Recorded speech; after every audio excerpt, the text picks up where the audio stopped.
Bonjour et bienvenue à l'émission Un travail pas comme les autres. Cette semaine, nous sommes dans la région de la Naudière, dans une petite municipalité nommée Saint-Calixte. Nous allons rencontrer un citoyen hors du commun. Louis-Philippe Garriépi-Tourmel est un original, un artiste avec des pratiques hors du commun. Louis-Philippe Garriépi-Tourmel est un artiste bien particulier. Il est fasciné non pas par la peinture ou la sculpture, mais par l'échymose. L'échymose, c'est un camailleux de pigments, de couleurs. C'est évolutif. Chaque matin, il débute ses journées par la prise d'aspirine afin d'éclaircir son sang pour faciliter la création d'échymoses.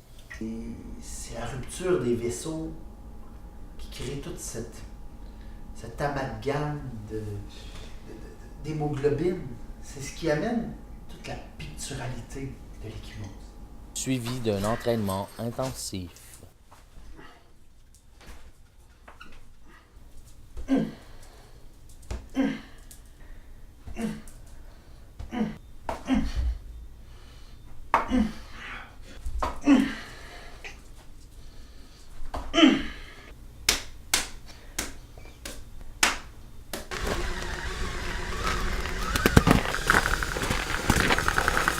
Je dois être entraîné, c'est certain. Le corps étant le canevas de l'œuvre, il faut préparer.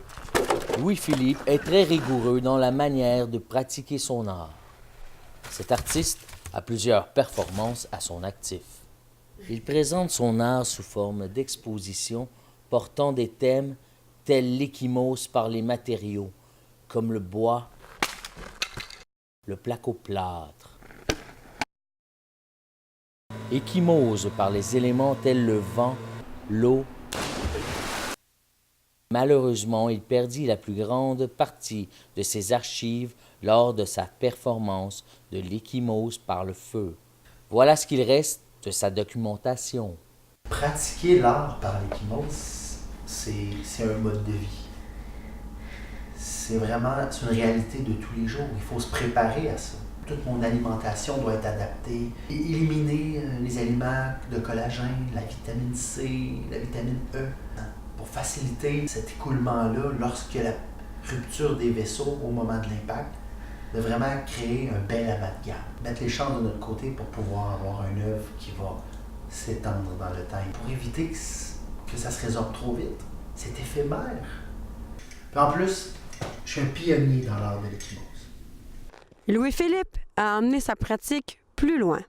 Il est passé de l'art de l'échymose à l'art de l'hématome.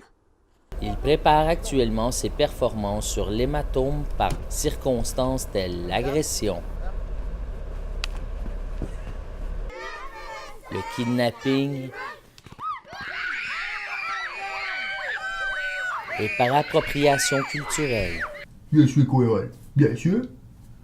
Sierra Leone. La semaine prochaine, à l'émission, nous allons rencontrer un homme qui avait pour rêve de faire partie de l'escouade tactique de la police de Montréal.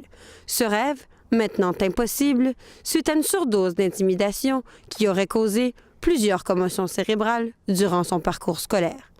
Il nous transportera dans son univers, là où il fait maintenant vivre son rêve au travers de sa profession de technicien informatique.